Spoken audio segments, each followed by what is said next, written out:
Агенцијата за национална безбедност треба да објасни врз основа на кој член од законот изготвила службена белешка за бегство на Орце Камчев по која потоа беше постапувано.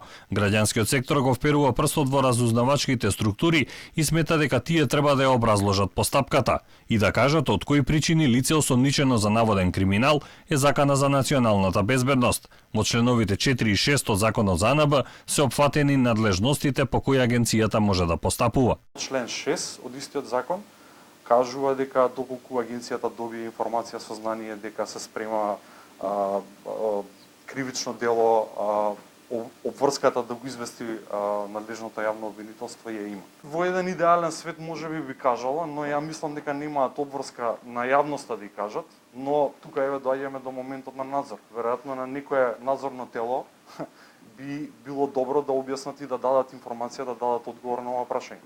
Од Евротинк апелира дека контролата на разузнавачките служби во Македонија е несоодветна на потребите. Нивните истражувања покажале дека парламентарниот надзор е поделен. Постои преклопување на надлежностите на неколку собраниски комисии. Ако тоа го прави една комисија, би се намалил и бројот на пратеници кои би ја вршеле контролата. Дополнителен проблем е политичката припадност на членовите во парламентарните комисии и колкав дел од нив имаат навистина стручна подготовка за оваа дејност. Подобрување во парламентарниот надзор има, но во мала мера е ефективен.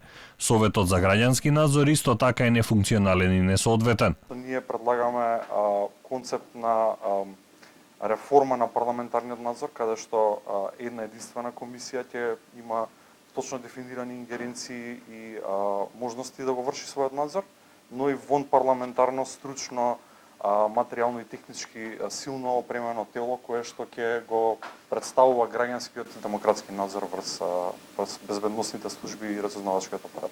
Реформите кои досега се случуваа беа предизвикани од лошото работење на безбедносно-разузнавачкиот апарат, но и поради влезот на Македонија во НАТО. Комплетирањето на реформите зависи од политичката волја, но и од меѓународниот и домашниот притисок, вели Стојановски. Тој смета дека новите форми на комуникација, како криптирани пораки и имейлови, треба да бидат дел од законската регулатива.